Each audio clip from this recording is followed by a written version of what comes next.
What if the most feared man in a sport of giants wasn't forged in a state-of-the-art gym, but on the sticky floors of a nightclub, staring down men with more than just fists? Imagine a world far from the roaring stadiums, a world of beers, broken glasses, and split-second decisions where the only rule is survival. This was Bakkies Botha's training ground. It's where he didn't just learn to fight, he learned to read a man's intention in his eyes and how to end a confrontation before it even began. That brutal education became his secret weapon on the rugby field. It made him an enforcer unlike any other, but it was a double-edged sword. The same raw aggression that won him a World Cup, earning him suspensions, enemies, and a reputation as a villain. This is the story of how a man took the violence from the darkest corners of the night and unleashed it on the world's biggest stage. The question is, did he control it, or did it control him? September 22nd, 1979, Newcastle, KwaZulu-Natal. While other rugby legends were being born into privilege and private schools, John Philip Botha entered the world in a place where toughness wasn't learned, it was essential for survival. But young John Philip had a problem. His legs grew crooked, knock knees that made him the target of playground taunts. In Afrikaans, they called it Bak Bene. Soon, everyone just called him Bakkies. A nickname born from weakness would become synonymous with fear. Even as a child, there was something different about how Bakkies played. His friends never passed him the ball. They didn't take the knock-kneed kid seriously, so if he wanted to touch it, he had only two options: steal it or out-rebound everybody much taller than him. This wasn't coaching, this was survival. This was the birth of an enforcer. Here's where Bakkies' story takes an unexpected turn.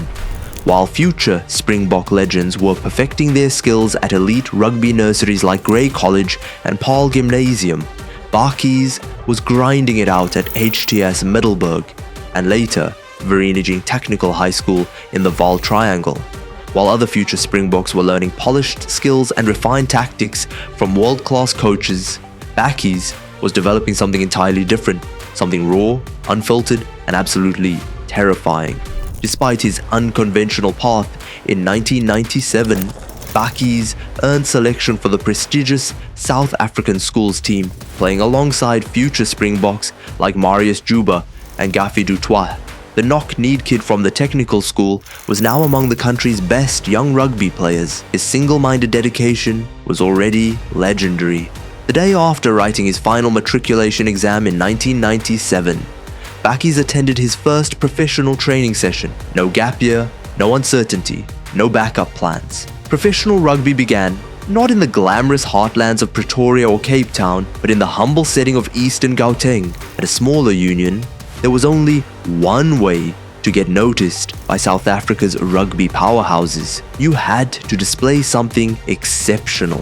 For Bakkies, that something was an undeniable and intimidating physicality that made grown men think twice. 2002, the Blue Bulls wanted Bakkies Botha, but rugby's greatest partnership began with pure hatred. Bakkies and Victor Matfield initially hated each other, came to blows as teenagers.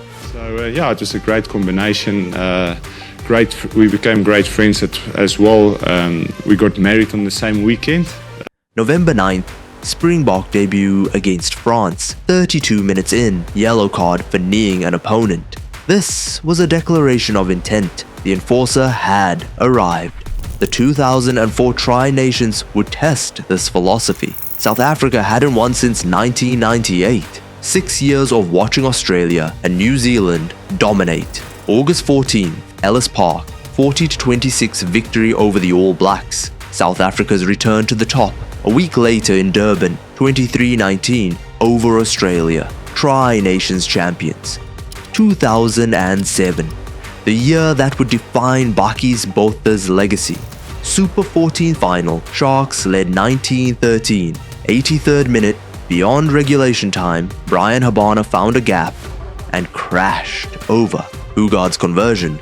Bulls 20, Sharks 19, the first South African team ever to win Super Rugby. This was a psychological breakthrough. 5 months later, Rugby World Cup in France. Their campaign was flawless. Undefeated run built on dominant set piece and formidable defense. Quarter-final, Fiji 37-20. Semi-final, Argentina crushed 37-13. Every opponent was systematically dismantled.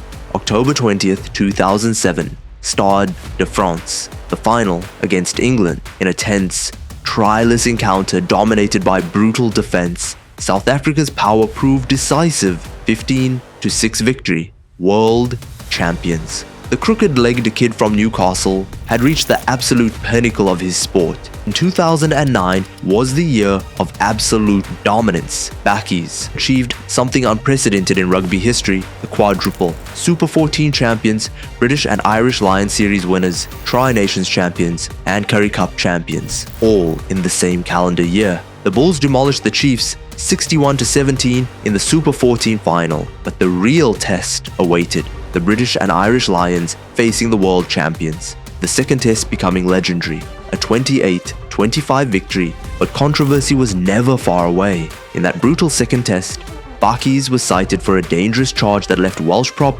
Adam Jones with a dislocated shoulder, ending his tour prematurely. He received a 2-week ban. The entire Springbok team staged a public protest in the third test, wearing white armbands with Justice for Bakkies' jersey number. This wasn't just team loyalty. This was a statement that his actions were viewed as necessary components of their winning formula.